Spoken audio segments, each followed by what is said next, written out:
Okay, hello everybody. We are super excited to be here today. We are at Enter the Battlefield for the Top 8 Invitational for Highlander.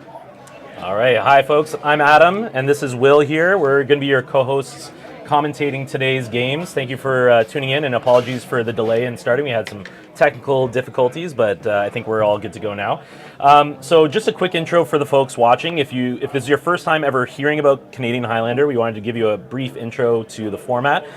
Essentially, this is a 100-card singleton format, kind of akin to EDH in terms of deck building restrictions, but there's some big differences. It's a 1v1 format played, quote-unquote competitively, 20 life, and one of the big weird things about this format is the points list. So a number of points that you get to play with in your deck, totaling up to 10, basically to limit the most powerful cards from being all jammed into the same deck. So like Soul Ring is 4 points, Mana Crypt 5 points, and lots of other goodies like Time Walk and Ancestral Recall. So what we're doing today is the invitational for or Top 8 Invitational for a series of tournaments that we've held over the past few months, with the people that have been doing the best over those months coming and facing off in today's showdown. We're going to be bringing you one match from the quarterfinals and then the rest of the series throughout. But I guess I'll throw it over to Will, and we can maybe get into a little bit of what we're going to be seeing in our first round. Yeah, so our first round, we're going to be having Rick piloting, I would say, probably one of the most Rick decks there are coming up here.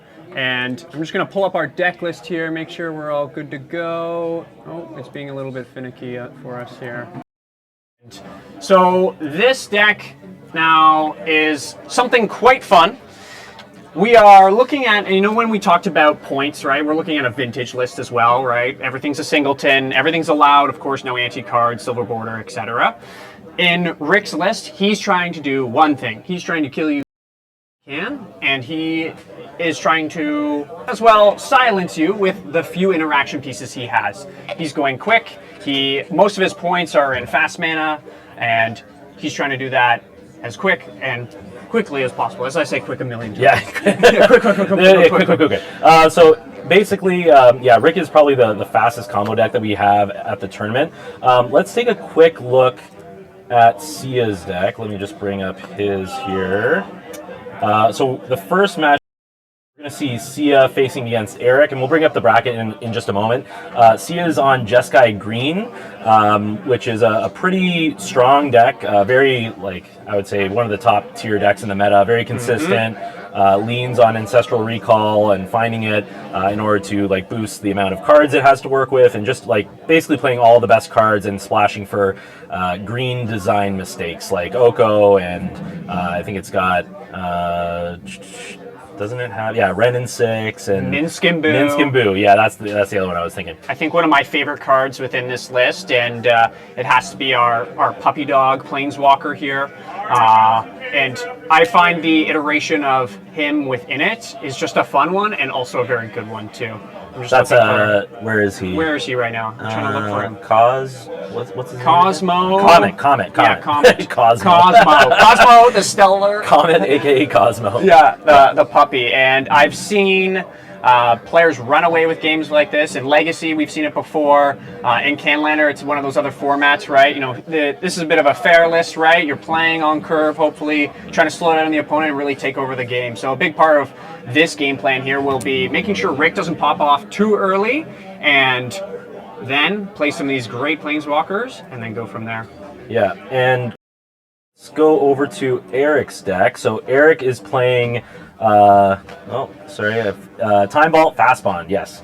And so this deck is basically going to be a, looking to get a lot of lands out quickly, lots of interwoven combos across a bunch of different cards, looking for the Time Vault and a way to untap it, and that giving him infinite turns. So we are going to be transitioning here to our gameplay footage. And looks like we've started. Yeah, we go. There we go. And we're going to edit our names here in a moment, so please give us some... Who's our player on the right here? So we have Eric keeping 7 on the play and Sia mulling to 6. And I believe we have, it's Sia on the right, if I'm not mistaken. Okay. All right. See on the right? Where's Sia here? Make sure I spell his name and everything right, too. Oh, just SIA. Yeah. And then... Yeah, I think the hairy arms is Sia. Yeah. yeah. I think it is. And we have Jeskai Green. Yes. Perfect. Yes, Sia is waving vigorously. I like it. Yeah, so with Sia being, Eric being on the play, I think Sia is probably going to want to keep a hand with some kind of interaction just to make sure there's no early shenanigans. That can be...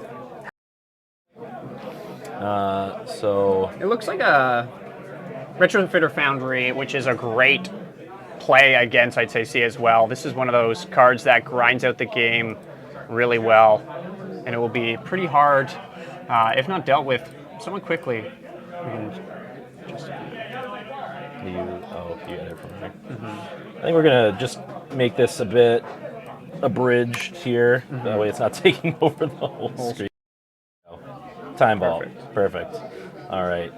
Wasteland. How do you move this over? Pretty slow game right now. Just everyone's trying to build up their board to the side right now. Eric definitely has already a key as well. This is pretty strong, and it looks like Sia's just letting it happen. Yeah, I mean, I guess I don't know how much there is going on with his deck in terms of combining with the keys otherwise to like do something really busted. If I was Sia and I felt like, you know what, the key is really just to go infinite with the Time Vault, I'd probably just wait for the Time Vault to appear to deploy any counter magic I had. And he doesn't respect that Eric can be playing Time Vault next turn, it seems. So he's playing this expressive iteration. Gets a Tundra from this as well. Let's see if we can find the expressive iteration. Here we go. Oh, there we go. Yeah, when I remember when this card came out, and I got very frustrated at it when I was playing Modern. It just feels very strong, especially on the turn 3, right? The turn 2 play expressive isn't that much, and it looks like a prismatic ending from Sia onto the key. So really going to start thinking about slowing it down here, especially with the Retrofitter Foundry too here. So I guess even if he did have some kind of counter magic, if he knew that he was going to be able to prismatic ending the key, then that would also make a lot of sense why he wouldn't try to play a counter or get into a counter war about it. Yeah. Out of these two decks, do you think one of them is favored more than another here, Adam? That's a good question. I mean, I feel like Jeskai is just going to have these really powerful plays, and obviously Eric does have some kind of interaction in his deck, but I mean, to be honest, a lot of the cards are kind of similar. Like there's Okos across both decks. I guess does he run it? It's a Fairy Time Raveler, which is more of an interactive card than anything else. But if that sticks, it would definitely make it harder for Sia to really interact with the whole board, and then the combo if he's going for that too. For sure. So, I mean, I am curious how Sia is going to deal with the Retrofitter Foundry, because I would feel like the ending would have been maybe one of those ways that he can interact with just like any type of permanent kind of card, and he spent that on the key. So maybe we're just going to see Eric start pumping out tokens turn after turn and put the pressure on Sia to do something about what's going on. Yeah, getting hit by 1/1s isn't the worst when you're at 20 life and you haven't hurt yourself too much, but if they're able to turn into 4/4s, that's when it's going to start becoming a bit more of an issue. That is still down the line. It looks like a dress down here as well. Maybe looking for another land drop too. Sia was really wanting to make sure he curves out. Eric may have missed a land drop at some point here too. He does have the talisman, but if he gets some more mana here with Retro, it's going to be definitely towards him here, it feels. We did get an update that in one of our other games, Liam, who is on Jeskai Green. Liam won his first game against Cam, who is on. I really should have this ready to go here. Cam? Oh, is he like the turns deck? Yeah, I think he's the turns. Yeah, Or, Rug, no, Scape Shift. Scape Shift. Yeah. Yeah. Okay. Actually, I'm going to write that down here. The Jeskai green beating the scape shift. And it seemed like that was pretty quick, so I'm wondering if there was a quick scape shift? A Fury being played here too.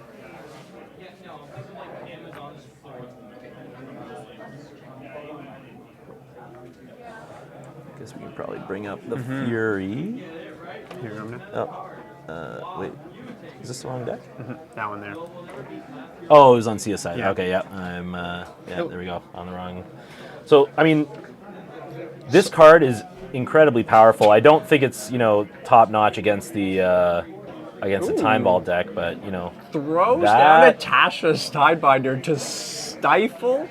Okay, I was seeing this in Sia's deck list, and I was hoping that we would see some spice with the Tashana's Tidebinder. Yeah, Tashana's with the stifle ability, and we've seen the first one of the day, and it's on the retrofitter. So he won't get anything from this. He'll activate it. Oh wait, maybe. So it looks like. What's going on? Oh, because I think dress down's on, so maybe it wasn't. Did he goozle his own? Yeah, we've exiled the Fury. Thank you, Prime Gaming. So the Tashana's Tidebinder, I wasn't quite sure where the dress down was played because I think he might have played it on his own ends, on Eric's end step, which means that it does stick around until his turn. Yeah, it seems like. So we were talking about some of the ways that, Sia could deal with this retrofitter Foundry, having already used the prismatic ending, and the Tashana's Tiebinder did represent a way to both cancel out the activation and any further activations. But it looks like he might have unfortunately played the Tiebinder into his own dress down, which makes it have no abilities and therefore doesn't do anything against the Foundry. And Sia's a pretty technical player, and I would not be surprised if he's kind of kicking himself about that. Yeah, definitely. He'll be thinking about that for the rest of the day, for sure. Oh no, I just gave him another 1/1. Yes, he does have a 3/2 in play now, but they still have an extra point of damage on the board. I don't even know if it's the problem of having the 1/1, but it's just like, how else does he deal with this retrofitter Foundry? Exactly, yeah. Especially with what you were saying about the prismatic ending. Pointing at the key is one thing. It's definitely a big threat, but this retrofitter is just such a grindy card against these matchups, and could run away with it. We see three power on the board. 3 little 1/1s. Yes, Sia's going in here, right? As two of them are tapped, but let's see what Eric plays here. Nope, just making another 1/1. Looks like it.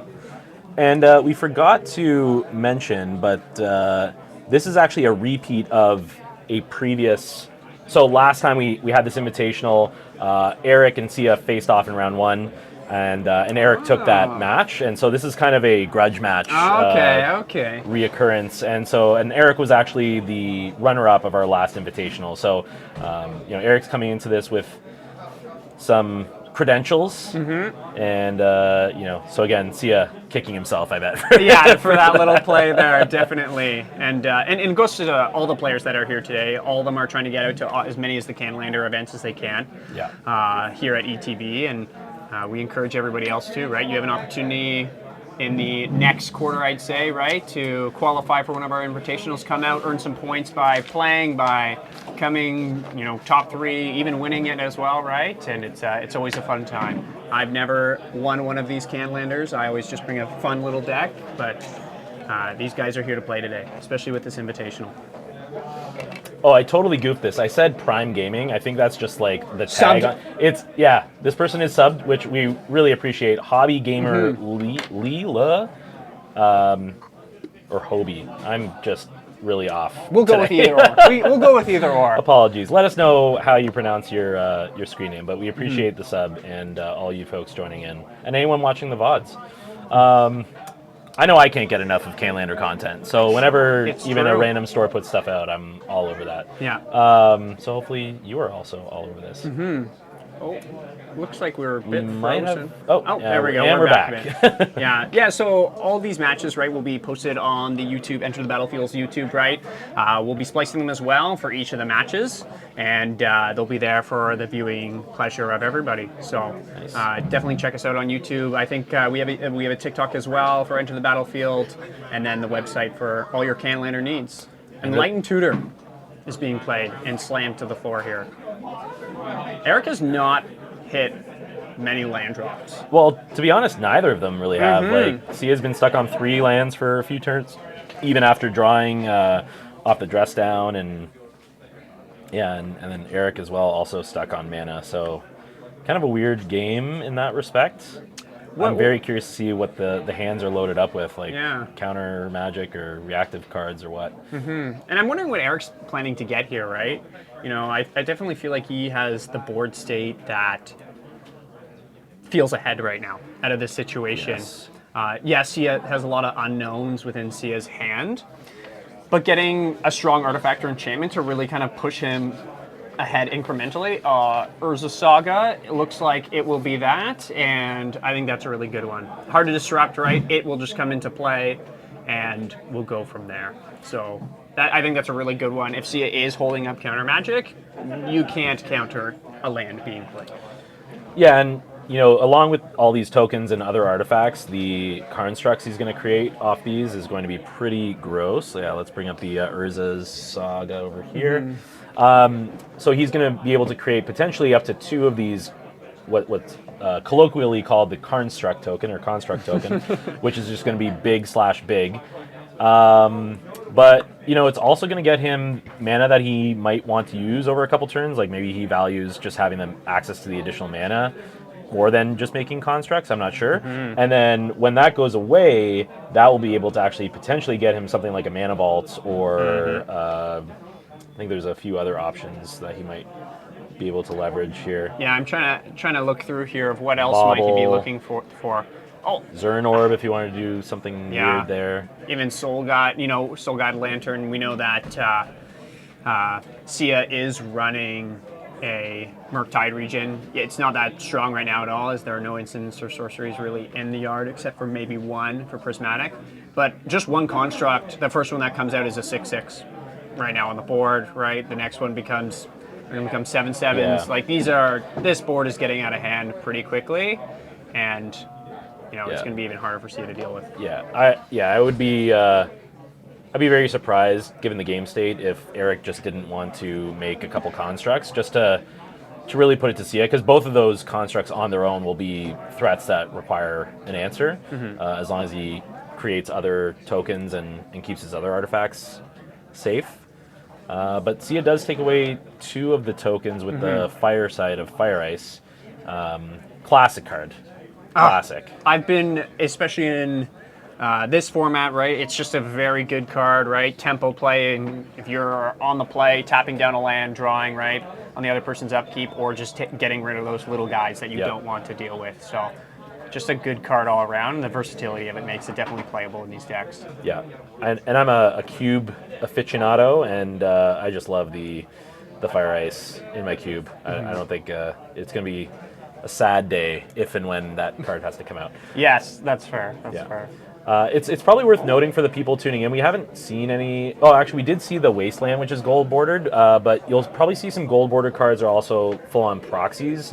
We do allow our players to play. I believe right now we're just doing 10 proxy limits, but that we're discussing whether we might want to change that in the future just to get more people out, feeling like they can participate without having to spend a load of money.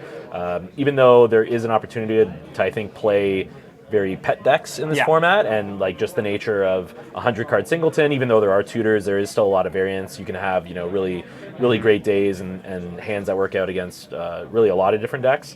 We want to make sure that people feel like, if I want to try out a Black Lotus, I'm not having to throw out $10,000 to get one or whatever. There's no stipulation in not being able to play it, right? And you want to try to deck. Right. You may want to build the real thing later, right? Or kind of those key components. If it's the Time Vault deck, right? Maybe if it's even Sia's deck here, right? Some of these more expensive cards. Dual lands, right? We talk about the reserve lists and the reserve list pricing. It allows people to become get into the format and try it out, and they like it enough. Maybe they have those financial investments in it later, or just we have 10 card proxies. That's okay too, right? Yep. And switch it up. Yep, and I believe actually Sia's duels are proxied, so those are not actual foreign black bordered or beta or anything like that. So this is actually, I think, a big play on Sia's part. I know we were chatting about totally things unrelated to the game itself, but this is the White Plume Adventurer, and so the initiative is probably one of the most format warping mechanics that have come to Canadian Highlander. I know that you're big into Bant Blink as like your pet deck. that is my pride and joy, and I will bring it every time and lose, but do okay. I'll usually come in the middle of the pack. But are you playing initiative creatures in that deck? I feel like you have to. If you're playing Bant or white in general, right, in these colors, and you have a creature suite, I think you almost have to play White Plume as one of your creatures. Yeah. It's just the card in a 1v1 format of having the initiative and taking it, being able to threaten, what is it? It's like 10 damage within 2 turns of it happening is wild. I'm actually going to bring up the initiative card on screen here, if we can make this work. There we go. Because the White Plume Adventurer, it just says you take the initiative, and then that's it. And so there's no explanation. There's a lot going on behind this card. So just for folks that are maybe not familiar with this mechanic, it's basically if you hold on and don't have your opponent damage you in combat, you keep going through this dungeon, which just has really gross effects. Like you make a player lose 5 life, you put a couple counters on a creature, you draw a card, and then you get a creature out of the top 10 cards of your deck or so. And they just go onto the battlefield. And they just go onto the battlefield. And with hexproof. The idea generally when you play the initiative is if the board is clear, you might just end up winning the game. And it really does put the pressure on your opponent to get a creature out, attack through your stuff, which you have your own blockers, you have maybe removal spells. And Sia, doesn't have a huge or really wide board, so there may be a realistic possibility that Eric can steal the initiative from Sia, but there's just so much value tied in with bringing the initiative into play. And once it's there, you can't put the genie back into the bottle. No, it's there for the rest of the game. So someone's going to complete it if someone's not dead. Yeah. So it will get things popping off and will accelerate this game one way or another for sure. And then the White Plume Adventurer specifically has a pretty busted ability. If you get through the dungeon, then you're going to start untapping all your stuff, basically giving them vigilance at the end of your turn, which is also turns out to be quite good. With Sia in this position though too, Eric is in the position of making more, going wider, right? And taking this out is exactly what you're saying, Adam. And I worry a bit for Sia in this situation here. I'm wondering if this dice is representing something, as I believe that Urza's Saga has been complete, and he might be searching right now. Yeah, I'm not quite sure if that was on the Urza's Saga and he just put it on the table while he's searching through his deck for whatever 0 or 1 cost artifact he wanted to pull out. What do we get here? But I think also important, and we haven't really pointed this out, look at the life totals. Eric's at 17 and Sia's at 8. So there is that mana vault that I brought up earlier. So that is boosting Eric's mana by quite a significant amount. That dice also may represent the floated colorless mana. Oh, so maybe floated mana instead of making a construct. Yeah. So we're not quite sure. Not wanting to get the initiative back because he would have, but I guess he didn't want to get punched back. So it's also hard to tell, but I believe that the token that's sitting under the Mana Vault might be a Thopter from the Retrofitter Foundry, which is a very good way of getting the initiative because neither of Sia's creatures fly at this point, so he'd be required to have some kind of interactive spell in order to prevent Eric from stealing it. And then once Eric has the initiative, I think it's going to be really tough for Sia to get through all these servo tokens that the Foundry is going to be pumping out. Shocking and something. He might be playing something bigger here. So I think we're looking at 4. 4 mana floating. I'm trying to think of what. Oh, we're seeing tapping on the table. That's never a good sign. Yeah, when your opponent starts tapping, like Doing some tapping math. on the table, doing math. Yeah. And it's not attacker math as well, so. What is that card? Oh, it's the One Ring. Oh. Yeah. Speaking of proxy. Here we go. Now, I was wondering why I had no color. I thought it was Phyrexian Metamorph, but I don't think that was in this deck. So the One Ring, this card has been altered. On Magic Arena. Well, I think it's just printed. I think it's just printed on printer paper. Okay, this is a proxy. Yeah, this is definitely a proxy, but I was thinking of, at first, different card, but this card, busted as Adam's saying here. Tap, draw a card, put a, what is it exactly called on it? It is a burden counter on it, and then draw for however many burden counters are on the One Ring. Now, Eric doesn't have to worry about taking damage next turn from Sia, as he is invulnerable during this time. This card is crazy. Yeah. So we actually saw the attack from Eric and a block from Sia. So what that tells me is that's actually the 4/4 construct token that you can make from the Retrofitter Foundry, and then an Unholy Heat to finish off the 4/4. So Sia still has the initiative, which is going to be pretty important. But yeah. So actually, calling back something I mentioned earlier about the key, maybe not having a ton of other interactive things that it did other than Time Vault. This would be pretty good to be untapping your One Ring and drawing, exponential more cards, in a given turn. Especially when your life total isn't getting pressured as much as Sia has been during this whole time. Oh yeah, Eric has a lot of time here to do. He may be trying to go through the dungeon now. Sia's looking for an answer of some type of One Ring, right, with Ponder here. But it's going to be hard. Eric's going to start refilling his hand and really starting to pull ahead, I think, even more in this. It seemed like it was bouncing back a bit, but this is going to be a bit tricky for Sia, especially with this One Ring on the board now. Yeah, the initiative that we talked about that was so important earlier, I think you often, if the player's in the driver's seat with the initiative, they're always going down that left-hand track, like pumping up their creature, making the opponent lose 5 life, drawing the card. And it looks like Sia actually went to the opposite side of the track, which tells me that he knows that he's kind of on the back foot here. But Oko to make the One Ring into an elk is pretty spicy. Now, it doesn't count as a 4/4, correct? Because it's a burden counter and not a 1/1 counter, correct? Yeah. Okay, no, I just want to make sure. We're going to bring up Magic Oko. is this card. Okay. This card's dumb. This card's dumb. This card is... I think when this card came out, I remember saying, wow, this is an interesting card. Thought nothing of it else. And then... Everything was elks. Yeah, and then everything was elks. Vintage, everything was elks. Yeah. We have vintage, I think it was like Black Lotus or something, one of the Power 9. Winning a vintage tournament. Yeah, turning it into an elk, yeah. And it's just wild how format warping I think this card was for every format that it was in. Yep. And even in Highlander too. I think it's being run, I think I wrote it down, 5 of the 6 decks, or 5 of the 8 decks that are being played here today are running this. So this is a card we were expecting to see, and here it is, finding probably one of the best targets on the board. Yeah, I mean, Oko was banned, is banned in basically every constructed format that's like a 4x60 format. So Highlander, I guess the idea is because it's a 100-card singleton, you don't always have it all the time. But when you spike it in a given game, it just turns the whole game around. And now, so that's not something you see every day. The One Ring turned into an elk, and then Chain of Lightning to kill it, because otherwise the One Ring is invincible, indestructible. Wow, this could really turn the tides of things. Oko's at 5. That's the other thing about Oko is the loyalty is absurd. It's just so hard to take it down with damage. And then Oko here, again, talking about weird roundabout answers to this Retrofitter Foundry that's been doing a lot of work for Eric.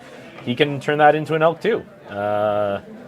It's like Oprah. Yeah. You get an elk, and you get an elk. Everyone gets an elk here. Everyone gets an elk. And of all the targets, here are some of the best targets we're finding for this. Okay. Tezzeret.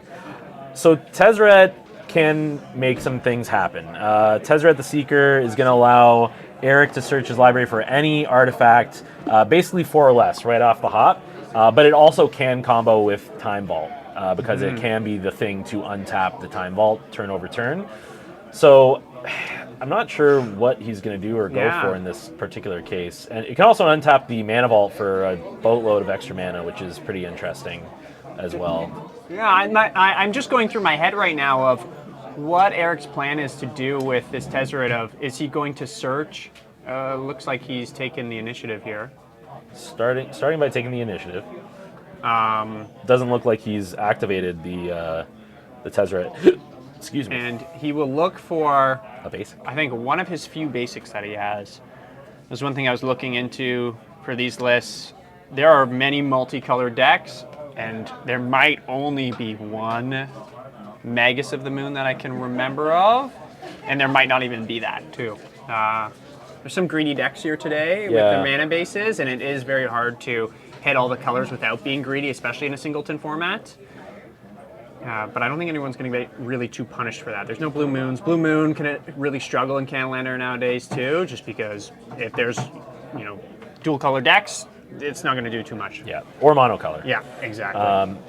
Yeah, and again, things like the initiative make Blue Moon awkward because the first step of the initiative is you go and get a basic. So even trying to lock your opponents out with Blood Moon can be tough. And again, the nature of the singleton format makes it difficult because there's only so many Blood Moon-like effects in the format that you can play.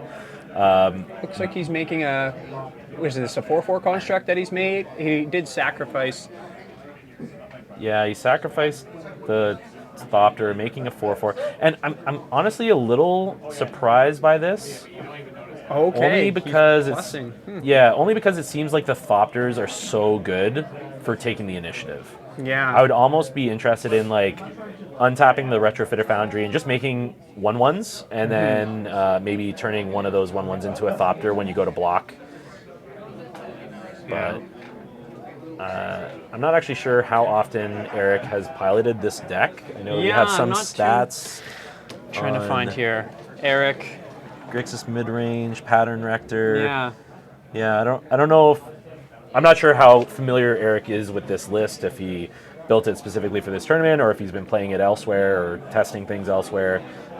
But Eric as well proven to be a very solid player, so I'm sure it's a very reasonable thought process. And I don't know this deck super well.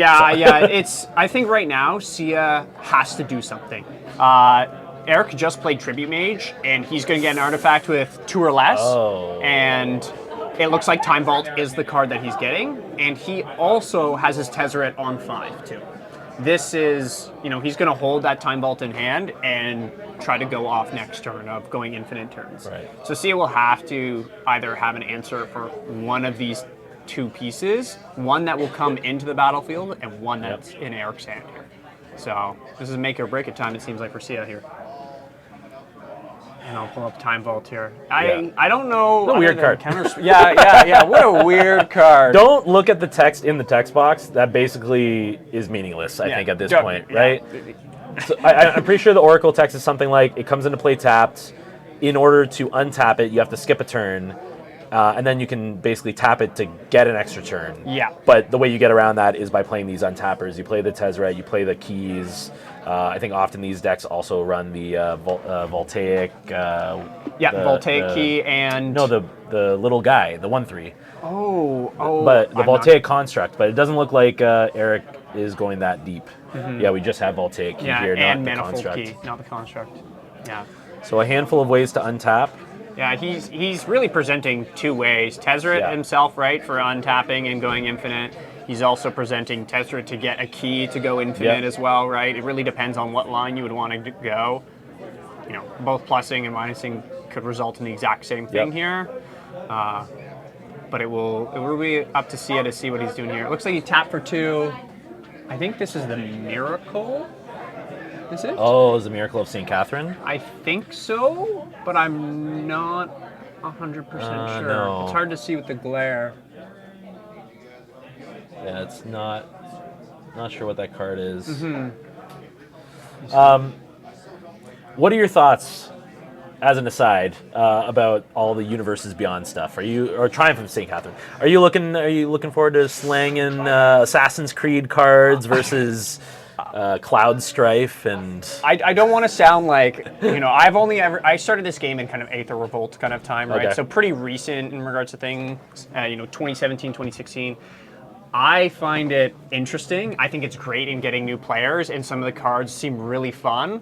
I still like the idea of bringing these cards in, but when they have different names too, I always find it's harder for me to connect with it, right? When they're brand new cards, like the Optimus Prime cards, I actually thought those were kind of cool, I have to say, right? Yeah, like I built like a fun... Yeah, the Transformers, right? All that. I found that was fun to build like a fun, casual commander deck, right, for it, and try to base it just really all off of that. So I think it's really good for getting in these new players, but I find the extent that it has on internal formats, right, such as Highlander, such as Legacy, is always... I don't want to say it's an afterthought, but it's something that happens, and it's like, whoa, these cards are crazy, right? You know, like Triumph of St. Catherine. There's the other one that just got pointed pretty recently, too. Fourth right? Aerlingus. Yeah, Fourth Aerlingus, right? That card, great, right? X blue-white make X amount of 2/2. White-red, make 2/2 trample haste. And take the Monarch as well. If you hit your opponent, you get the Monarchy. Yeah.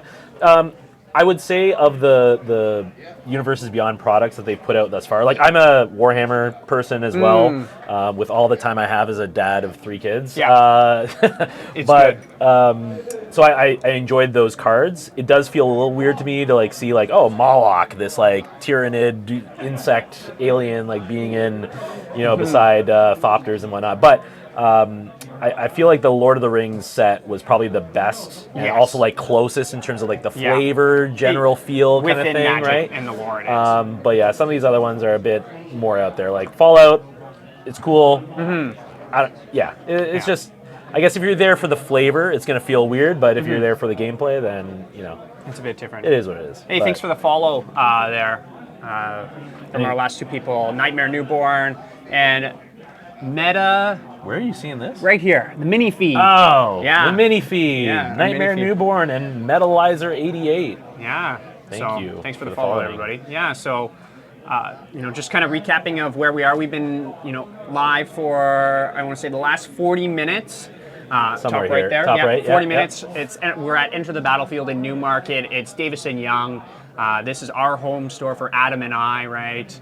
And we are commentating our Invitational. 8 players were invited for this Highlander tournament, and we're kind of battling out here at the very first of this. So a remand on our time vault. We were talking about this earlier.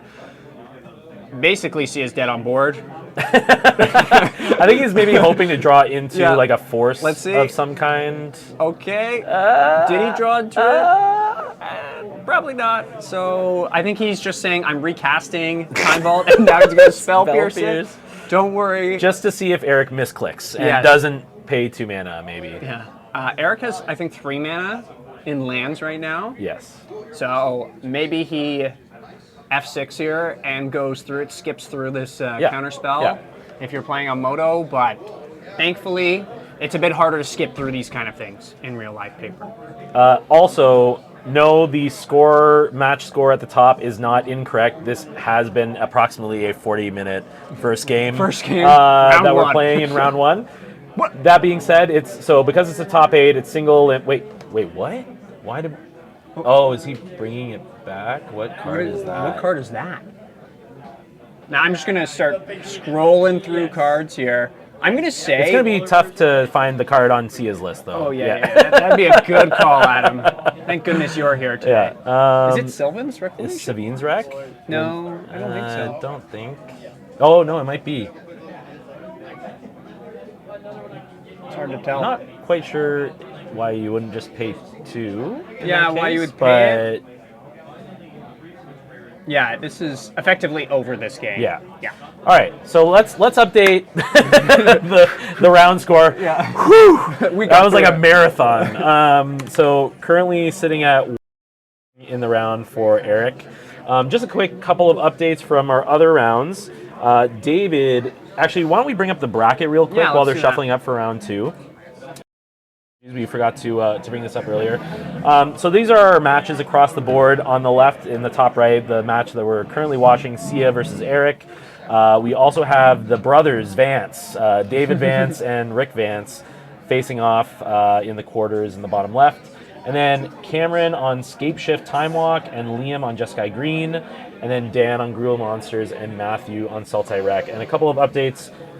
We did hear that David won game 1 in his match versus... They're on game 3, so it's actually like even tied up between the brothers Vance in the bottom left bracket that you see on the screen, and Matthew also going to game 3 versus Dan. So Dan was able to even it up. That's good. I'm pretty excited about all of these lists here. I do want to see the Gruel Monsters. Yeah. I think they have about 45 creatures in that deck, something like that. Nice. Which is quite... Liam and David's matches are game 3s right now. Oh, Liam and David's match. Liam and David's matches. Okay, so actually, Jeskai Green and the Scape Shift Time Off. Gotcha. So it's exciting to kind of see where everyone's at about things too within the game. So the players are just still shuffling up here right now. And we're just watching our first one here. We're still watching Sia Eric. Looks like, we will be able to watch all the other games moving forward on stream. But for our first round here, we will be watching just Sia's. Is there any matchup that or deck that you want to see on stream here, Adam? I want to see the Scape Shift deck. Yeah? Yeah. I was in preparation for this event. Again, dad of 3. I don't get to play a lot of Highlander myself. Unfortunately, wasn't able to make too many of the tournaments leading up to this invitational, but that's okay. I enjoy commentating. And so I feel like a little out of the format. Also, I play like really weird decks, like my colorless artifact stacks deck. Yes. It's a random one. And so like listening to some podcasts and some videos leading up to this, I was looking at some Scape Shift lists, and it looks fun, even if it's maybe not like top of the meta. I just love Field of the Dead. That card is super cool. It is one of my favorite cards to play with, but not against. Yeah, it's pretty miserable when I was looking through the list for this Scape Shift now, if we're talking about the Scape Shift Time Walk that Cameron's running here, I saw this here. Want to bring it up? Oh, yeah, let's bring it up here. Oh. There we go. This one card that he has here. Oh, which one was it? And it is Primordial. Yes. Primordial Mists. Now, for me, as I play a lot of Modern myself, I play Highlander as well, but my primary I would say is CDH, Modern, and Legacy, and then kind of Highlander is a big flare of it. But when I first saw this card, I think it's terrible. But I don't know if this is good for Highlander. What is your first thoughts, Adam? So I could be wrong. So this card is slow, like a 5-mana card that makes dudes over time. Does take a while to get going, but the card is pretty busted because it just keeps turning out these 2/2s, and then the ability just lets you basically, if you flip any 2/2 or like cards into 2/2s that you actually want to cast the spell, you just get to put it in your hand. That is pretty Which good. is pretty gross. Yeah. Yeah, so it's powerful. Yeah. I know with Highlander, right, the idea, or a lot of players are trying to do a lot on that turn 4, right? You establish yourself turn 4, and it seems like with Scape Shift decks, I think that's kind of where you were almost mentioning, right? May not be at the top of kind of the decks to play because it's a little bit slower, right? Yep.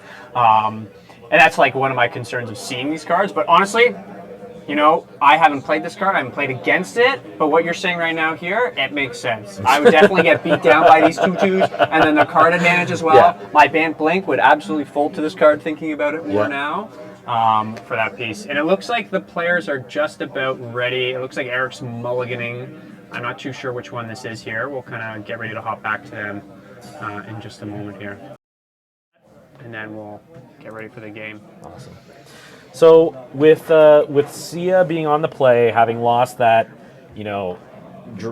knockdown, drag out of a game 1, what do you think that Sia is looking for in his opener? I would want to be on the board with something pressuring Eric's life total right away. Now that's me, or I'm just having some good counter magic with something on the board. I felt like Sia didn't have much on the board. It seemed like he stumbled with his land drops a bit too, right? He was on 3 for a while Eric was having his Retrofitter Foundry just kind of start turning out 1/1s. Yeah. Right? So I think he just needs something out first before he goes for it. So it looks like a Mulda 5 here. That's a pretty good mull to 5, I Wow. feel. Yeah. Like it can. So just for the folks at home, we're looking at a Grim Monolith and a One Ring. So we have potentially a turn 3 One Ring on the board that can really make up for the fact that you mulligan to 5. Now, it would mean that the Grim Monolith is going to be tapped and probably not untapping for a while after that. But maybe Eric is able to find a key, and then you can start untapping the Grim Monolith, untapping the One Ring. It can potentially get pretty gross. Yeah, especially with Sia leading on a Triome here, right? So if he's passing turn, right, with 2 mana open, Eric's really got to be careful just playing this Monolith here. That's true. And that could be just, you have to start playing a bit of a slower game. Yes, you're on 5, but you really don't want that countered on that next turn there. So. I didn't take exact note of what the mage was that he showed. I believe it was the Trinket Mage, not the Tribute Mage. Yes. So if he can find a 3rd land, Eric also has the ability to go get, say, Mana Vault, and that's, again, another way that he can cast the One Ring.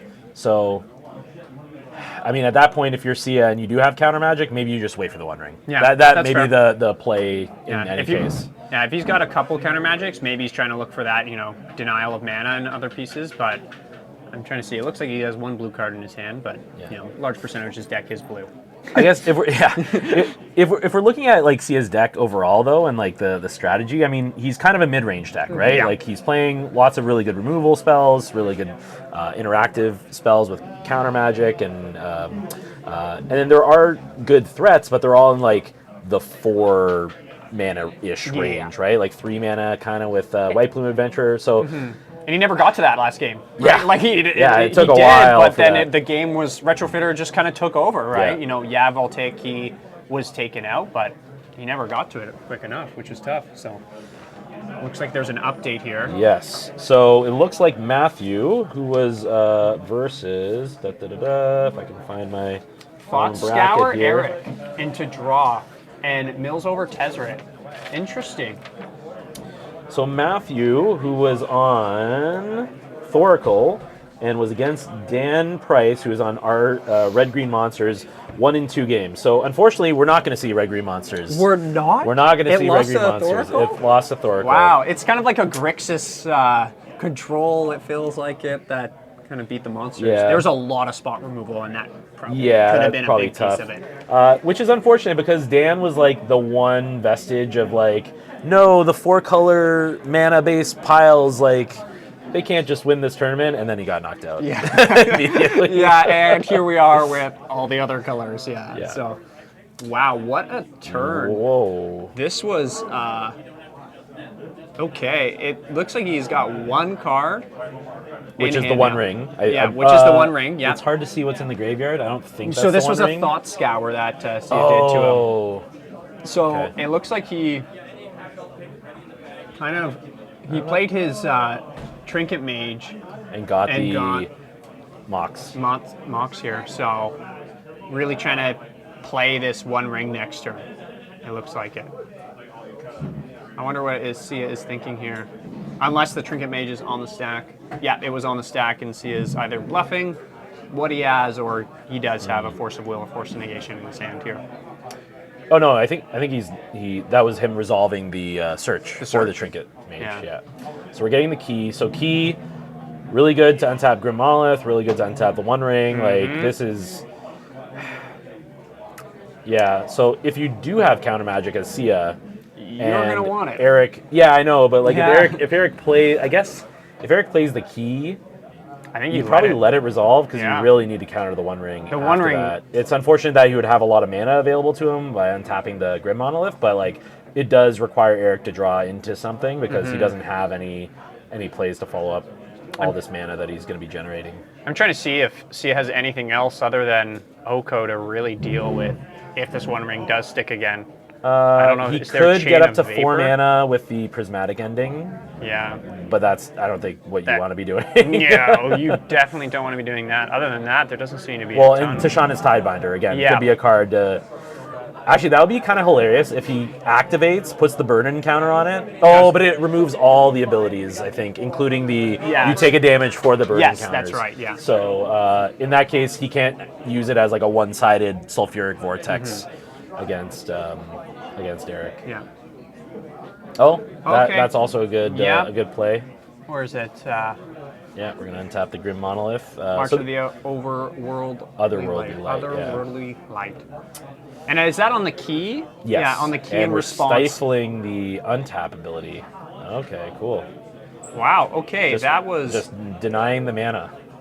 And like all these plays are good, but he has no pressure to back up the mana denial kind of strategy that he's going with. So okay. He got a 4th land, but what does he have? What is his follow up here? Like the one ring is potentially still coming down next turn, right? Yep. So he's looking to pass right now, motioning with his hand. Yeah.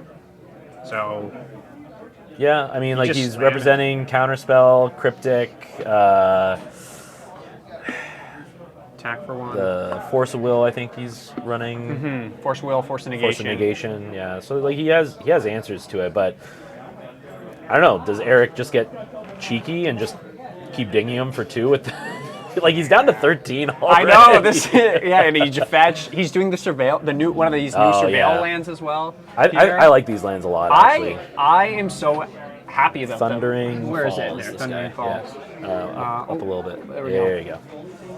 I think it's a great addition. You know, the tapped, I think, is totally fine, right? But the surveil idea, the inclusion of it in modern decks, right? There's people playing it, you know, Aspiring Spikes trying to really get these surveil decks going. I think it's fun. It looks awesome. And I definitely have one in my commander decks now, too. So. Yeah. I do feel like just the way that the format, again, Singleton kind of works, 2 color decks were always kind of in a weird spot because your mana was worse because even though you have fetch lands, you have shocks and duels and stuff, it actually just made it easier to get your mana when you had, we're just doing it the old-fashioned way. But I feel like things really stepped up a notch when the fetchable tri-lands, like the your Rogran Triomes and whatnot, like all these decks are just like really buffeted by the fact that you can get 3 of your mana on turn 1 with a tap fetch. Yeah, which is awesome too. And the cycling ability as well just makes it that much more versatile, right, in what you need to do. Has an Ancient Tomb, still holding onto this 1 ring, not wanting to run it into a counterspell. Yeah. And the respect from Sia of just chain lightning this 1/1. 2/2. It's a 2/2. Yeah, Trinket Mage. I thought it was a 1/1. No, 2/2, smacking them down. It beats for 2. Down. Yeah. So the respect there showing, Sia still doesn't have anything on the board to do anything. Like I love the guy to death, but man, he's not doing anything on the board here. Again, I think that's just a feature or a bug, I don't know, of the Jeskai green deck is sometimes you can just get like the very reactive half of your deck. It does not play a ton of win conditions, right? No. Like you have the handful of planeswalkers that can get you somewhere. You have a handful of like creatures that can get you somewhere. But I think it's like maybe 20 things that can like actually end the game or something, or something like that. Not too many. The whole deck. Getting Mystic Sanctuary with this here. I wonder what he's gonna wanna put back on top. Yeah. Not as good as fetching out the Mystic Sanctuary, that's for sure. But it's it's definitely interesting. We are playing it. You keep flashing this Ancestral Recall. I know. You've not seen the Ancestral Recall. I want to see it. I want to see it be played. It's just what, almost all of Sia's points are, right? 8 of his points are right to there. Yep. And I'm not even too sure where the other 2 points lay, if he has any. So. Oh, he definitely does. I remember taking them down somewhere. I don't know if I had it here in our other ones.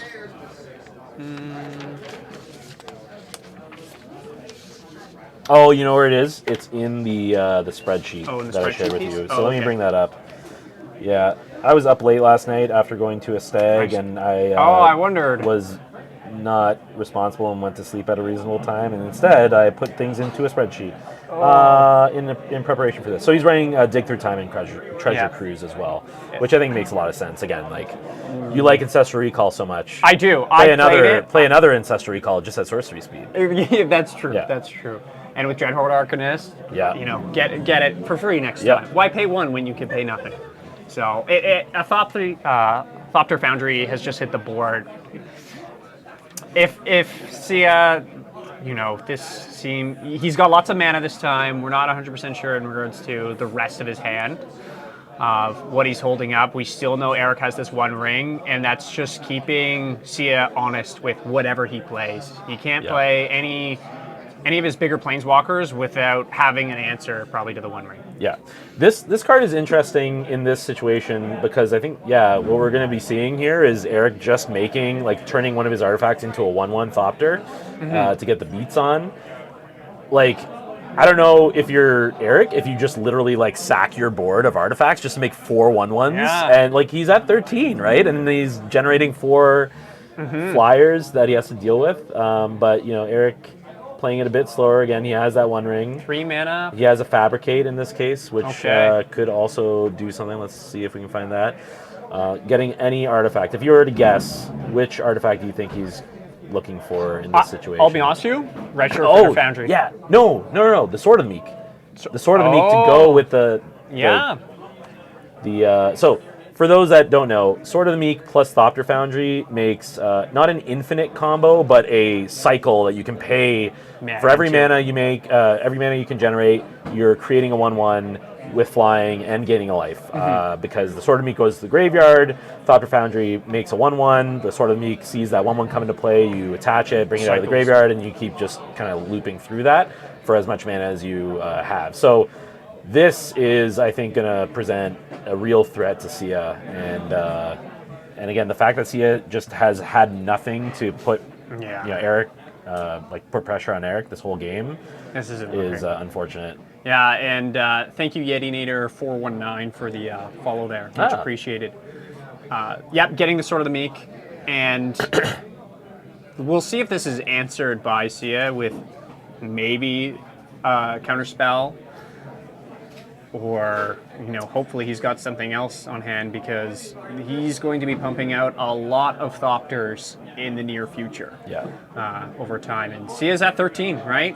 So it's not looking too good here. What's your feeling on the newer-ish cards that are reprinted in an old border? Are you a fan of the old border look generally? Yes. Do you like to get these versions I like the of old cards? Boulder. Yeah, I like the old Boulder cards more. I like playing Legacy. I like that idea of it, and it's fun to see newer cards with older borders. I think it looks great too. And especially if you don't get a Pringled card that's foiled of it, which is pretty hard to come by, it's good. Okay, so it looks like Cia is trying to answer it. So he's actually answering the Thopter Foundry with the Sword of the Meek on the stack, which is a good play. You don't want to have the sword in play, and then potentially Eric gets a couple of uses out of it before it goes away. So he just gets to exile it, and actually that sword by itself without Foundry is basically useless. That Thopter Foundry is supposed to be exiled, so we'll probably want to make sure that gets taken care of. Because I think there is some things that Eric could otherwise use to bring it back to play, like Sabine's Reclamation. So we don't want to make sure any shenanigans happen. I'm going to tell our table judge to address that. We need to make sure that's done there. And I think a good response. He probably sacrificed it in response to create the Thopter. Yes, you're right. Which leaves it in the graveyard, which would Minsk and Boot. We have some pressure on the board. We got something. Our Lord and Savior, the Hamster, is going to be here against 2 Thopters. And one of these swords will probably go on them at some point, too. Because it's still pressure. Yeah. That's the thing. Yes, this little hamster gets big pretty quick. I know, boo the hammy. But, it's a tough card. It's a tough card to get through. This card's also insane. It's wild. It is crazy. The fact that you have to answer this hamster every turn is wild. I do like the trick of the fact that normally Planeswalker comes into play, you don't have any opportunity to respond or do anything. Like you just get to play this planeswalker and then use an ability, do something with it before like someone plays a hero's downfall type effect or something like that. But because the hamster trigger happens, there is a period of time where you can lightning bolt the Minsk and Vu. So and then you just get a 1/1, which isn't the worst thing. Like I mean, it sucks for the Minsk and Vu player. Yeah, like, not so bad if you're the lightning bolt player. But in this case, we're getting full value. And even though we've seen a lot of mana, that's a mana leak on the One Ring that finally got played. Okay, but I guess he was really checking if the permission is still there, right? So yeah, like there's, I think Sia was down to his last 2 cards in hand after playing the Minsk and Boo, so gotta put a check. Yeah, you gotta check him. But I think we might just see Minsk or the Boo token go up to. I guess he's considering what to do here because. Next turn, Eric can equip one of the Thopters and kill the Minsk and Boo from a 3 loyalty spot. So he might want to attack for 4, cash in the draw a bunch of token cards. And draw 4 cards, but he's like, nah. Buff and attack. Let's go swole. This hamster's getting pretty big too. Oh, a sword. So I guess a sword. Oh, look at this. Oh, what? Okay, this is a wild counterspell. Evasive action. Going back to Apocalypse days, countering unless they pay 1 for each basic land type you control, which is basically, I think we're at 4 on Sia's side. So, again, Eric's like, hey, like, you're down to 2 cards. You can't possibly have another counterspell, right? Wrong. I come down with it. Oh my goodness. Okay, I think the tides might be turning here. Yeah. This hamster's what, a 7/7 now? Trample? And Eric's at 5. And Thopters don't block well against a 7/7 trampler. Oh goodness. So they can he can equip one of the tokens and kill Minsk and Boo unless Sia has something else in his hand. But then you still have the 7/7 trampler you need to deal with. And I don't think Eric's deck is well equipped to deal with big creatures except for like this Swords to Plowshares. Yeah, maybe which he has just got countered. He has a Path to Exile maybe. Oh, he has a Portable Hole. Okay, that so would that's work. something, and a Path. So he does have some answers. Oko? Nope, that'd be a terrible idea. Would not be the best. At least you could then block it. It doesn't. It loses trample. But then the Minsk and Boo would be still in play. Yeah, and it's a 9/9 now. Yeah. So there's plays. Yes. Eric has plays, but Portable Hole I think might actually be the most realistic answer, only because he has ways to tutor for artifacts. Does he have it? Let's see. Oh, he's tutoring for something. What's a 2 cost that he can get? Not portable. I'm not too sure what 2-drop can get him kind of out of this situation here. He might also just be double checking to see if there's anything that he can get. He can transmute artifact. What does that do in this case? Oh, except he's tapped out of blue. Yeah, he has what? No, he has 1 blue, but not enough for transmute artifacts. Huh. This might be the writing. Gotta find some good old-fashioned removal. Yeah, this might be a tricky situation. Back in my day, we played removal and we liked it. I do want to call out to any of you folks watching. Hopefully you're having a good time. We're up to 19 viewers. Oh, look at us. Quite a bit. Let's keep it growing. Tell your friends. Tell them to come out. We're having a great time here. Eric picks it up. Yeah, Wait. he knows. Yeah. Scooped it up. Not picks up the match. He picked up this the table cards. Just and throws. Yeah, and whipped it. Would love if you folks could give us a shout in your various friend groups and Discord. Say, hey, having a great time commentating some Canadian Highlander, and get people out. Also, the store otherwise streams weekly. I think usually Wednesday nights. They do all sorts of different stuff. They just had had 4 people sit down and play Fallout Commander, and rules of the format. We will get to you in 1 second. Iced Kiwi. So they did a 4-player Fallout Commander game. We do Canadian Highlander every once in a while, usually leading up to our monthly tournaments. We do other fun stuff too. They've played Dan on stream. We also do stuff like Warhammer paint streams and stuff like that. So it's a lot of good fun. Oh, failed to load the module. Okay, perfect. All right. Well, we just Refresh tried. chat. Can we refresh the chat? We just tried posting it in the. Looks like someone's saying Yeah. Someone Canadian posted that. Highlander folks are great at jumping in and helping out, so We no appreciate worries that. there. We appreciate everyone's help there. But yeah, for anyone folks jumping in that have actually seen Canadian Highlander before, hello, we're back. We're back. We're back. For folks that are like, what is this Canadian Highlander? Also called Canlander, 100-card singleton format, but it's 1v1, 20 life, played quote-unquote competitively, and the big deal about this format is that there's a points list that prevents you from playing all of the best cards in the same deck. So things like Ancestral Recall, that's going to be 8 of your 10 points. So you're pretty limited at playing like all of the best cards in the same deck, and they try to balance the format around that kind of stuff. Yeah. There have been times in the format where you look later on and you're like, holy moly, like this old deck played what's effectively like 20 plus points now or something like that, because things have drastically changed over time. Made me very sad when they upped Mana Crypt to 5 points, because that meant I had to take Mana Vault out of my deck, out of my colorless deck. But anyway.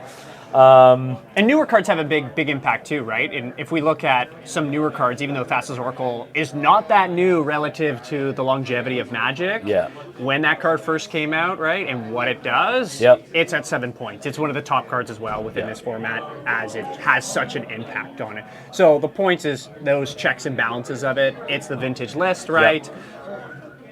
But let's have some balances within it too, in our point system. Yeah, so. And generally the cards factor into like one of a few different categories. It's like the really fast mana, so you have like Mana Vault, Mana Crypt, Soul Ring, Black Lotus. All those get points. You have your really busted tutors, so Demonic Tutor, Vampiric Tutor.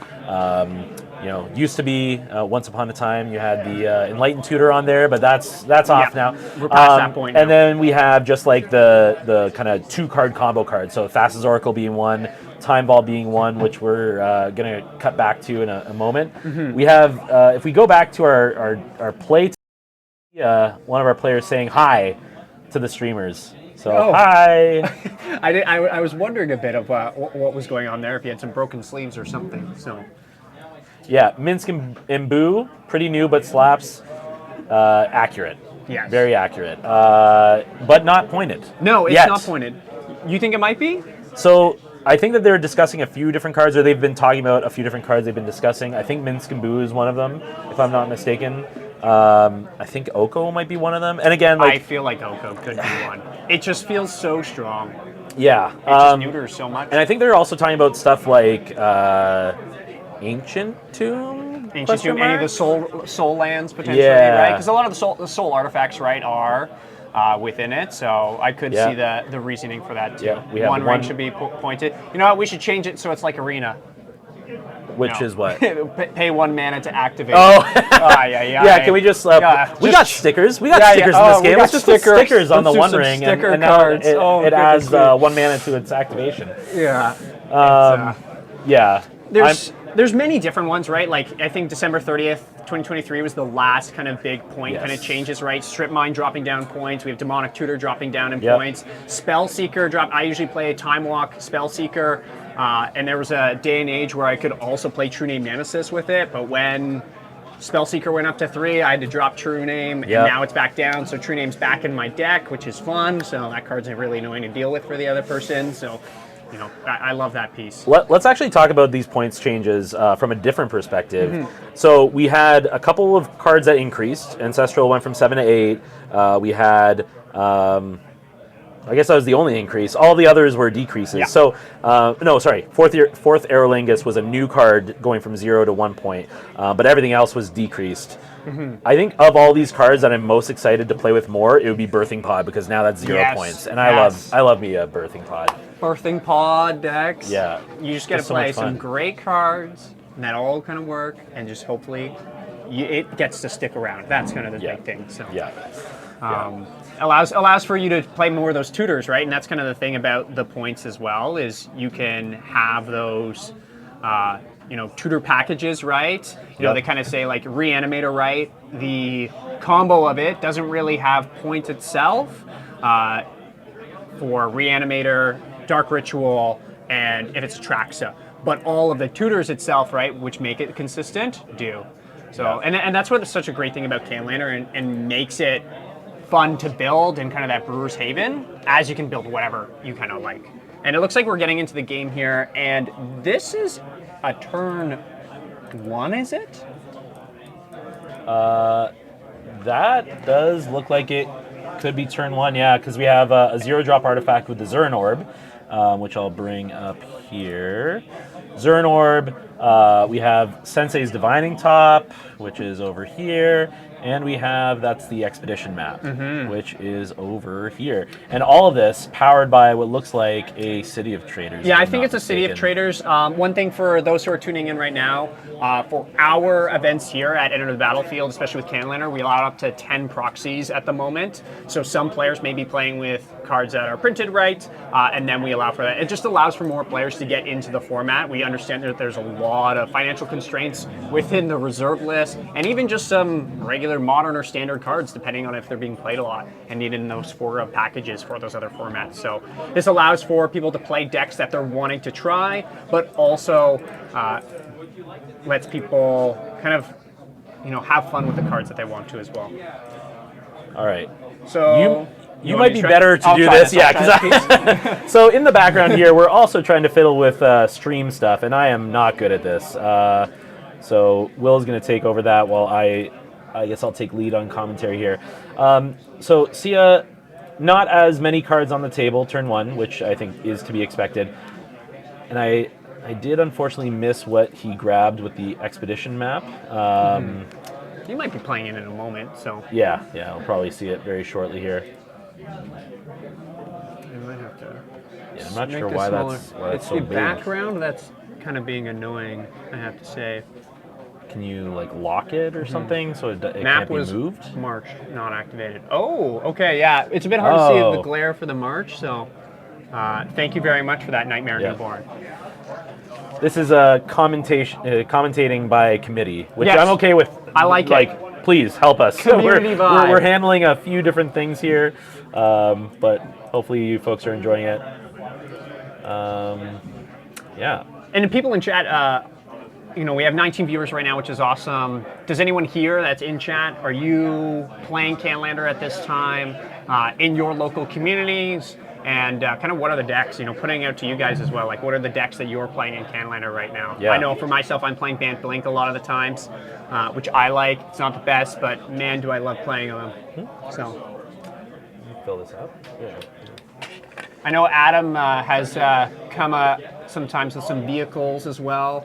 And has beat me with those, so unless I'm thinking of Chris has played vehicles against me. Oh, Chris is the vehicles guy. Chris the vehicles guy? Chris is the Mardu Vehicles for Life dude from his standard days back actually around the same time that you got into Magic, right? So, so I think he did build Mardu Vehicles in Canadian Highlander, which, can you not lock the background? So that one's locked, that's why. That makes sense. Yeah, I'm going to.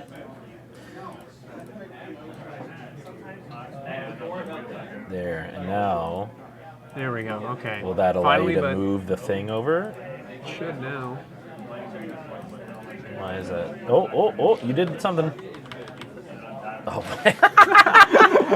So for those that can't see what Will is doing, because you can't, because it's in our edit field on Streamlabs, he is pressing to the left to move the names over very slowly. This is good. This is A+ content. You're not even seeing it, but A+ content. So back to the game here. I'll jump back in.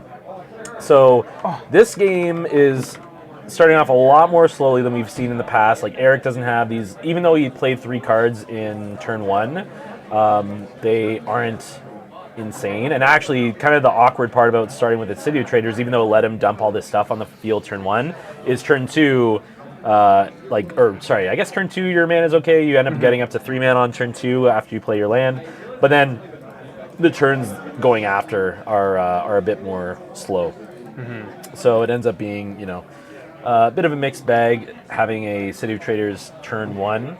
But Sia, again, doesn't have a ton of pressure in the deck generally, so we'll hopefully see something come up soon here. Yeah, in game 1 for Sia here, it was really tough for him to have a threat that stuck, other than him messing up his own Tasha's Tidebinder with Dress Down. Hopefully he's able, he pulled away with Minsk and Boo and some beautiful strings of counter magic, which allowed him to pull ahead. So we'll see if he's able to have something stick a bit earlier, because I think that's a big thing against Eric's deck here. Yes, he's wanting to combo. Yes, he wants those counter magic pieces, but he really needs a threat in my eyes just to kind of have that pressure earlier. I understand that a lot of these pieces are more expensive in mana, and he's not cheating them out. He's playing some fair magic here. Play some Jeskai green right now with Recall, Cruise, and 4th. Nice. Those are great point spread. Recall, I love playing, but something about taking extra turns is fun with Time Walk and Spellseeker. I don't know if there's a better way to do this, so I think we're just going to leave it like that. Yeah, I think we might have to. It looks fine. We'll fiddle with it maybe at one of the breaks here after this round, and it's just so we're not breaking everything all at once too. The nice thing about the edit is good about that. Yeah. So just a quick just a quick update for the group while we I'll flash it. Oh. So we do have a bit of an update for some of our other brackets. So of the Vance Bros, David came out on top with his 4-color fast lands, and that's not fast lands like. And then we also have Matthew Coulter.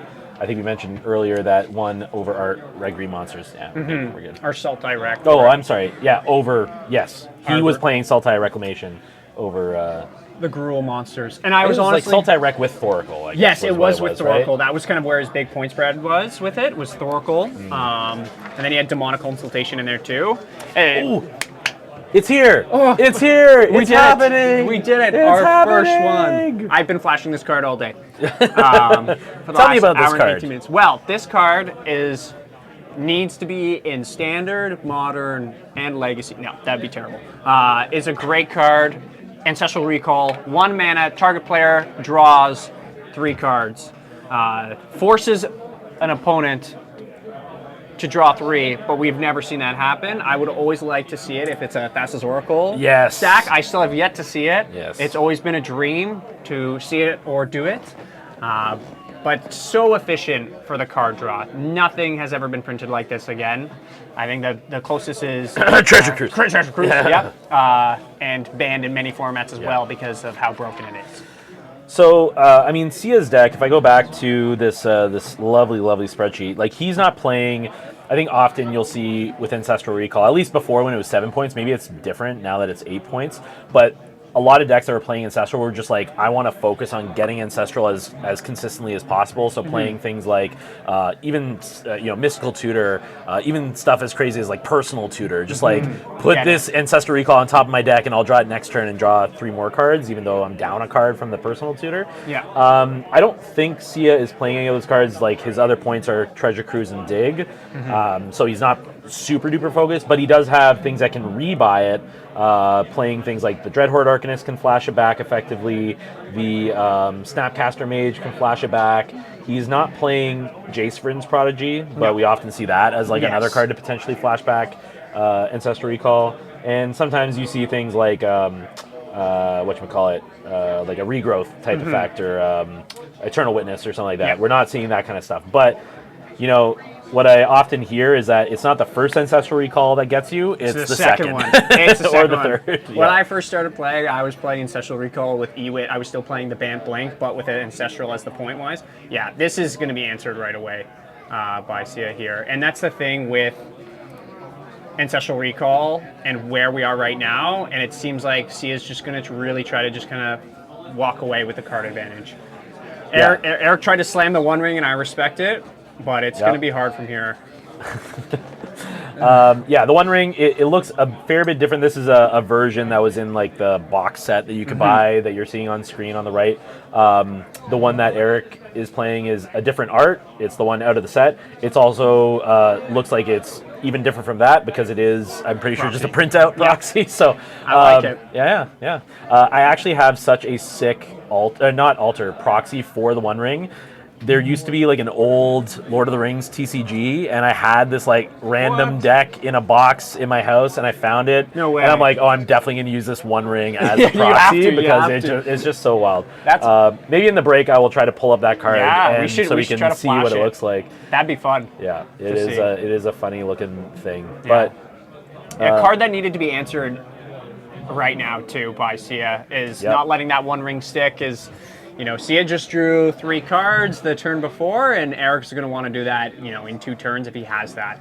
So we've been talking about it a little bit with the chat here of is it pointed, is it not pointed? It is not pointed at this time. And a Murktide region, he's exiling. oh, the Ancestral Recall, no!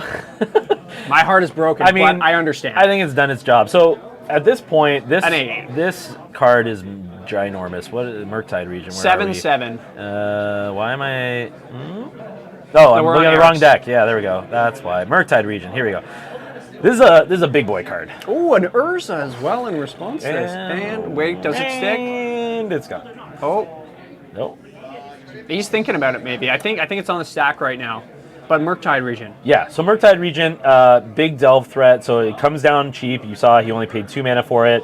Not only does it come down cheap, the more things you're exiling, usually the bigger it is. So right now it looks like it's a 7/7 flyer, Yes. which will kill Eric in 3 turns because he's exactly at 21 life right now. But Eric has played Urza, Lord High Artificer. Again, looks different than what you're seeing on the right-hand side, but same card.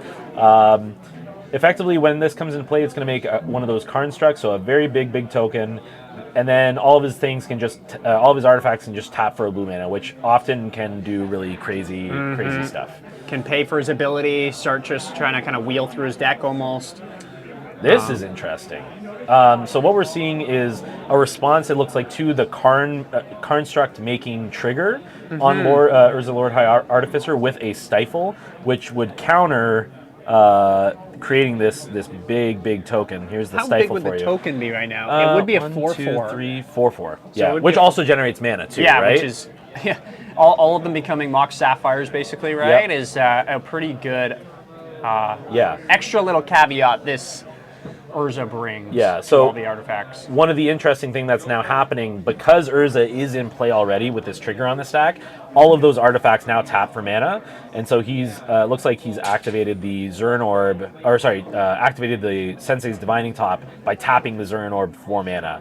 So looked at the top 3, looks like he's maybe gonna draw the card? something off the top, which could indicate that maybe Eric has a counterspell of his own or something on top to enter. Like, does he really care about this that's my construct thing. token so much? I don't know. Does it matter that much? Yes, you're getting beat down in the air for 7, but are you Well, that might just be his only way to kind of combat. race back, yeah, I race guess? back. Yeah, so you want the Murktide on defense more than offense.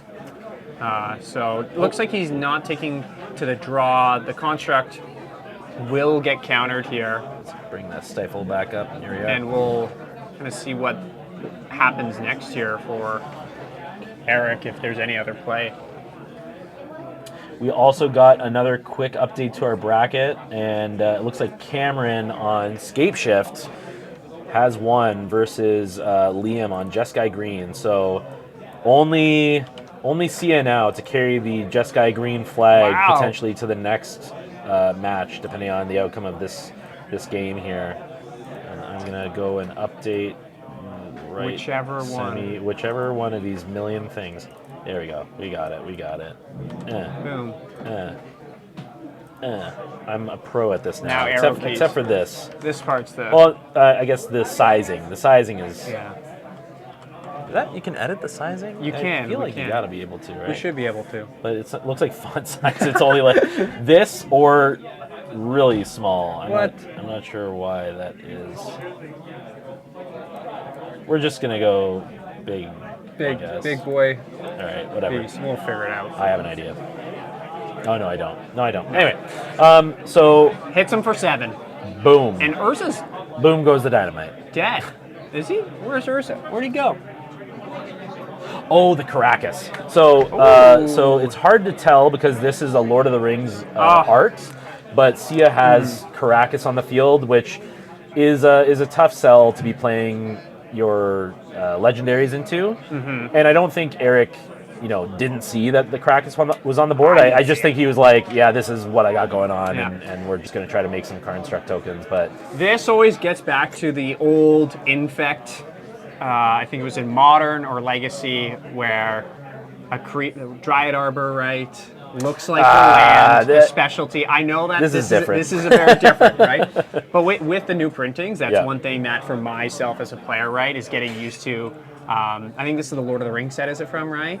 Is it? Yeah. And it has the smaller text underneath saying it's Caracas, right? So I'm always making sure whenever I'm playing in tournaments, I always ask them if they play it, what exactly is this if it's a newer card, just so I know that if it says it's a different name, but it's a Caracas, I got to be wary of that, especially for this happening here of getting bounced back to his hand. And Sia is, the type of player he would, I think, make it pretty obvious to his opponent that, like, hey, I'm playing Caracas here, like it's not some random card. And we have Pig Martyr 86 in the chat. This is a friend of mine from high school that does not play Canadian Highlander or really Magic at this point. And so I assume he's here to troll me. So anyway. This is a random card. I think this is Argothian. Don't worry, we won't dox you just yet. Argothian? No, sorry. What is that card? Whatever it is, it's not on the board anymore. Correct. Nope. That's the one. That's the Caracas. Oh.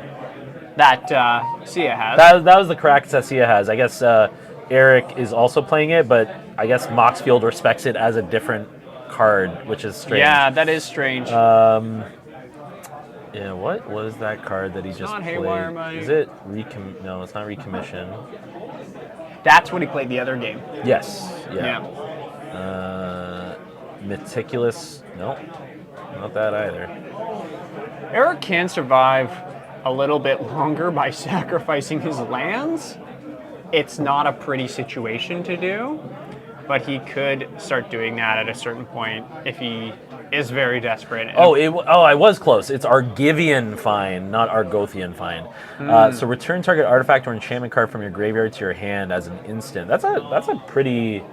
I've never heard of this card, I'll be honest with you. Yeah, no, I think I've heard of it, but yeah. Yeah, and it's the one thing about Canlander that I love, because of the singleton, because of people are trying to look for the third or fourth best card to do the exact same thing, we get this depth of cards, right? And it's fun playing it, because it's like, I've never seen this card in my life, but it does something similar. Yeah. So it's good for that. And like, we're at this Highlander Store Championship Invitational, like, these players are here trying to win, but you also got to add your own spice, right? Like, there's nothing wrong with playing maybe a quote-unquote suboptimal card. Not to say that this is one of those cards, the Argivian Find, but like, you just got to play what you love, and honestly, I think in a lot of cases, you playing a deck or a series of cards that you're just like super familiar and comfortable with is often maybe better than just playing like quote-unquote the best deck in the format.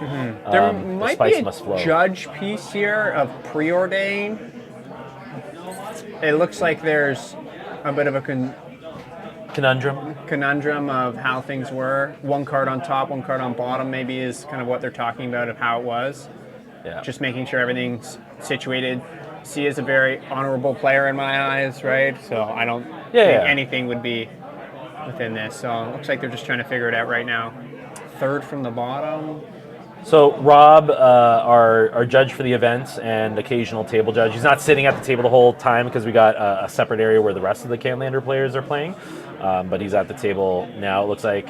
And this makes sense. Like, if you don't know the order of any of the cards in your deck, then the ruling for like maybe looking at an extra card would just be that you shuffle all the cards you don't know about, don't know their position of, and you keep those two cards that were scribed to the bottom or put to the bottom with, like, I think it was the Preordain and the Expressive Iteration. Yeah. You leave those cards there. Oh, okay. And the rest of them just get shuffled. And we're not, I'm not sure exactly what level of rules enforcement we're playing at. It's not the most casual, but it's also not like the most high-end either. I'm playing at the big face events in Toronto. So, it's not we're making sure that things are being handled appropriately. So if anyone wants to give big shout-outs to Rob, our event judge. Rob the man. Rob the man. Rob, what happened? So he cast Preordain accidentally looking at 3 cards instead of 2. Okay, so So I just asked what part of the deck was manipulated beforehand, so there was 1 or 2 scries, they weren't sure. The rest is just random, so we randomize, rewind, go back, set. Perfect. And then he looks at the top 2 and top two, resolves yeah, the and then continues. preordained. He's got a Gotcha. game rules violation warning. Okay, so okay. he did get a GRV, game rules violation. I'm not sure if people heard based on the audio, but basically Sia went to go resolve the preordain, maybe getting too used to looking at 3 cards with the Ancestral Recall, so he accidentally looked at the 3rd call. Expressive Iteration. So he accidentally looked at a Jake 3rd card, and so what happens is we basically put all those cards back. We knew the 2 cards on, I guess, the bottom of the deck. We shuffle everything, and then he gets to resolve the preordain, but with the violation. So, and that kind of thing just makes sure that, hey, Sia, we understand it was probably an accident, but if you keep kind of playing sloppy, we're going to make sure that we track Tighten it this up, kind of tighten stuff. it up. Tighten it up. And Pressure of the lights. the pressure of the lights true. and under the camera. So For folks that have never played on stream, it does add a totally different element to it that you have to worry about. And yet again, 1 ring countered. So I guess this is what Eric brought back with Argivian Find was the 1 ring. Seems like a pretty good target. You want to start refilling your hand, start trying to find an answer for this Murktide that's going to be. Yeah. It's not going to kill him this turn because he's going to have to sacrifice a land. Yeah, see, it goes right to combat. But this evasive action is just putting in work. Yeah, it's. Well, you're going to have to lose life. Yeah, there you go. Go to 1, 2, 4, 6. He's dead next turn, no matter what. Even if he sacks all his lands. Brainstorm. See, it's just going to look for any type of permission spell here. So Eric will have a tough time stopping this dragon that's about to kill him. Yeah, we mentioned it at the top of the match, but this is actually kind of a grudge match rerun from last time we did the Invitational, where Eric and Sia faced off different decks. So I think Sia was actually on Jeskai Green. Eric was on a Grixis mid-range deck, and in that round, Eric came out on top. So it looks like, unless something wild and crazy happens on Eric's next turn, we might see Sia taking revenge and making the overall matchup going to 1-1. And actually, that was a sick match. If you go back to the VODs of that last event, Eric had played a wheel effect with a Orcish Bowmasters on the board and just domed him for like 15 in a turn. It was wild. Wow. And there's only 1 Orcish Bowmaster here today as well out of all the decks. Yeah. Which I found was kind of wild, personally. But seems like a pretty good card. And lots of decks that are, I guess a handful of decks that are playing black, right? Yeah. It's only the Thoracle deck and the 4-color lands deck and the Citadel Storm deck, which I could see why you wouldn't play something like Orcish Bowmasters there. So, when you have only so many decks playing black, I guess that's what happens. Too many apiece, So we'll see what time this is. Brotherhood's End is a very good card in this situation. Okay, so walk us through what's happening here. Yeah, so Brotherhood's End is going to just say destroy all of your artifacts. And Eric's going to have to look at top, look with top, and then, he's drawing with top. Yep. Okay. Bruh. So he's looking, oh my god. It's his end. And then he's going to try to, so the thing is, depending on the top 3 cards here, he might have to sacrifice all his lands. No, then he's still dead. Yeah. I don't know what he does here. There's not much, it feels like that's going to get him out of this. Yeah, it is unfortunate because I think he might have needed that Mox Opal mana. I mean, like, there's a world in which he was just like somehow sandbagging Time Vault and Key and Grim Monolith or something, and then just has the combo. I've got it all. I just need it down. Yeah. This is going to be tough for Eric, and we should assume, and Eric should assume, that Sia has a permission spell as well. Yeah. Within this Sia has like 4 cards in hand right now, it looks like. And I want to say he has a mana drain in there, but I'm not 100% sure. He's got a blue card. I know that. It's not mana drain, because mana drain is not mana drain. Mana leak is what I'm saying. Yeah, and with Eric on very little mana leak seems pretty good right now. And see, like, again, going back to the point about looking at 3 cards, I don't blame Sia. Ancestral, you look at 3 cards. Yeah. Ponder, you're looking at 3 cards. Brainstorm, you're looking at 3 cards. Like, most of these, you're looking at 3 cards, and it's just the preordained that's like, well, wait, it's just 2. And he's got Treasure Cruise. He's Oh going my to draw 3 more gosh. cards here. I think he's... If he didn't have a permission spell now, he's looking for anything now too. Yes, he may not. The ball's in Eric's court here to try to find an answer on top. Swords of Plowshares seems like one of his cleanest outs while holding up the most mana. So this is interesting. This is all post-combat, right? If Oh. Sia had these cards, why didn't he do this pre-combat and then just kill him? It's okay. It's okay. You know, Yeah. we're probably going to get there anyway, but, you know, it happens sometimes. Okay, Island, and then it looks like, I think he drew Mental Misstep as one of his cards. Oh, that. So which I think puts the nail in the coffin. I mean, Eric could have a removal spell or 2, and Path maybe to gets Exile. there. I guess if he has Mental Misstep, then it's not going to work. But if he has Path, and I think he's running Mental Misstep of his own, if I'm not mistaken. Yeah, he is. So, like, Wargate for that 0? can't be Mental Misstepped.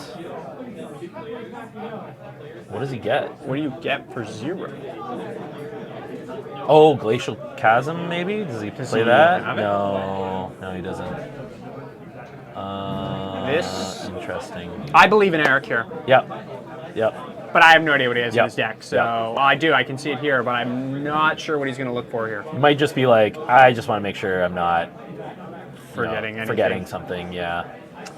Because it, if he's stuck on lands, Is there and something this that is all he deals has- 1 damage to him so he can go out on his terms? Like, Yeah, you on can get a his fetch land. terms. Yeah. Get a fetch land. There we go. There. He can go out on his terms here, Yeah. if anything. Oh, he did it! He did it! He did it! Yeah, he got a fetch land. I thought it. There we go. Oh, man. Honestly, a great game from both players here. Eric, I think, played to his outs there for it. Game 1, I think, really showed the strengths of his deck. Yes. And Game 2, he was in the driver's seat, and then Sia pulled away. And in this one, it just felt like he couldn't get one foot in front of the other. And I think he played really well, though, throughout the entire piece there. So congrats to both players for that game there, and Sia taking the lead. So we'll switch over to kind of see what our next games are going to look like. I'm going to presume we're going to get maybe Cameron and Matthew to play next if we're giving Sia a small little break. Yeah, probably a small little break, right? He's been playing for an hour and 40 minutes, so... So who's the other match then? Cameron and Matthew, if I'm not mistaken, right? Yeah, so we're going to have a Sultai Wreck versus a Scapeshift Time Walk deck. Yeah, that's gonna be pretty exciting. And again, like it's Sultai Reclamation, but it has Thoracle combo in it, so it's some stuff can pop off. Scapeshift and Time Walk Shenanigans also has some potential craziness there, and that was the deck I was maybe most excited to see. So yeah, that's our first round. I think what we might do real quick before we break for a short while here is, because you like seeing us, right? So round 1 took a while. Yeah, it was took a bit of time. almost I think it was an good hour and a time. half, but it was good fun. Lots of interactive magic, lots of counter spells being played by Sia. We are going to probably take a short break, I would say. Yeah, take a short little break, and then we'll be getting into it after our players have a little bit of a recoup, and then we'll get into it. Yeah, So, yeah. A little bit of a break. We appreciate all of you joining us for the time thus far. I would say we're probably going to be off for like maybe 5-ish minutes, Yeah, maybe so a little don't longer. go anywhere. Get your popcorn. Yeah. Get a new thing of water. Call or up your whatever. friends, tell them to join on in, and then go to enterthebattlefield.ca for all of your card buying needs. Yeah, Magic, Pokemon, Yu-Gi-Oh, One Piece. There's a store in Oakville and Newmarket, right? We're here In Canada, for in those Canada, that are in outside of Canada. In Canada, we're here in Newmarket at Davis and Young. So hope to see people out. So we'll be back in 5 minutes, everybody. Thank you very much.